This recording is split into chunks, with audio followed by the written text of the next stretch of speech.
മകളെയും കുടുംബത്തെയും ഉരുളെടുത്ത ചൂരൽമലയിലെ ദുരന്തഭൂമിയിൽ മകളുടെ വീട് തിരഞ്ഞെത്തിയതാണ് പുറ്റാട് സ്വദേശി ആമിന.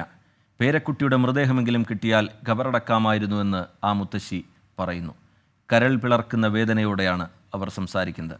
വിംസ് ആശുപത്രിയിൽ നഴ്സ് കൂടിയായിരുന്ന മകൾ ഷഫീനയെയും മരുമകൻ ഉനൈസിനെയും അവരുടെ 2 മക്കളെയും അടക്കം 7 പേരെയാണ് ദുരന്തം കവർന്നത്. ഓരോ ആംബുലൻസ് എത്തുമ്പോഴും പ്രിയപ്പെട്ടവരെ തിരഞ്ഞ് മോർച്ചറിയുടെ മുന്നിലേക്ക് ഓടിയെത്തുകയാണ് ഈ മുത്തശ്ശി. പുറ്റാട് നിന്നെത്തിയ ഒരു ഉമ്മയാണ്. ഉമ്മയുടെ മകളെ ഷഫീന വിംസ് ആശുപത്രിയിലെ നഴ്സായിരുന്നു. ഷഫീനെ വിവാഹം കഴിപ്പിച്ചു വിട്ടത് ഇവിടേക്കാണ്. ഉനൈസാണ് ഭർത്താവ്. ഉനൈസ് ചൂരൽമല സ്വദേശിയാണ്. ഉമ്മ എത്തിയത് ആ വീട് നോക്കാനാണ്. അവിടെ ഒന്നുമില്ല, അവിടെ കല്ലുകൾ മാത്രമേ ഉള്ളൂ. മോളുടെ പേര് ഷഫീന, എൻ്റെ പേര് അമീന. എൻ്റെ മകളാണ്. ഇങ്ങോട്ട് കല്യാണം കഴിച്ചതാണ്. 17ാമത്തെ വർഷമാണ് കല്യാണം കഴിച്ചിട്ട്. 2 മക്കളുണ്ട്. മൂത്ത മോള് +1 വിദ്യാർത്ഥിയാണ്. മോൻ 6ാം ക്ലാസ്സിലാണ്. അമീൻ. മോളുടെ പേര് നജാ ഫാത്തിമ.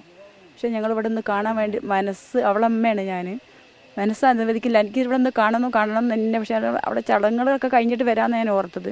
പക്ഷേ ദൈവം എന്നെ ഇവിടെ എത്തിച്ച് ഇന്ന് എൻ്റെ മക്കളെയും കൂടി കൊണ്ടുവന്ന് ഇതാ മോളെ ഫ്രിഡ്ജ് തൊട്ടടുത്തുണ്ട്. അത് കണ്ടപ്പോൾ പൂർണ്ണ വിശ്വാസമായി. എൻ്റെ മോളെ ഫ്രിഡ്ജ് എനിക്ക് കണ്ടറിയാം.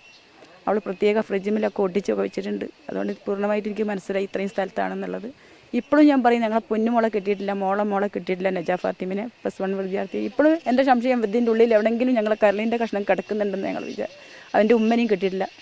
പിന്നെ ഇവരെ ഫാമിലിയിൽ നിന്ന് 7 പേരാണ് പോയത്.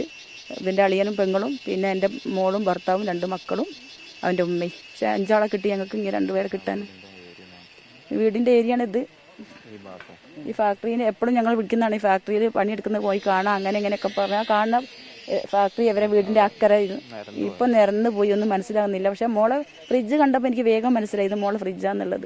കാരണം നെക്സ്റ്റൊന്ന് വാങ്ങിക്കൊണ്ടൊന്ന് ഒട്ടിച്ചതാണ് ആ കടലാസ് അതിൻ്റെ മുകളിൽ. അങ്ങനെ ആ ഫ്രിഡ്ജ് കണ്ടപ്പോൾ ഞാൻ അവിടെ നിൽക്കുകയല്ല, എനിക്ക് എങ്ങനെയൊക്കെയോ ഞാൻ നിൽക്കുകയാണ്. എങ്ങനെയൊക്കെയോ ഏതൊക്കെ വിധത്തിൽ ഞാൻ നിൽക്കുകയാണ്. ഫ്രിഡ്ജ് എങ്ങനെ ഒന്നും കാണിക്കല്ലേ എന്നായിരുന്നു എൻ്റെ മനസ്സിൽ. പക്ഷേ ഫ്രിഡ്ജിൻ്റെ നേരെ മുന്നിൽ വന്ന് പെട്ട്. അതാണ് ഞാൻ ആകെ തകർന്ന അവസ്ഥയിലാണ് ഇപ്പം നിൽക്കുന്നത്.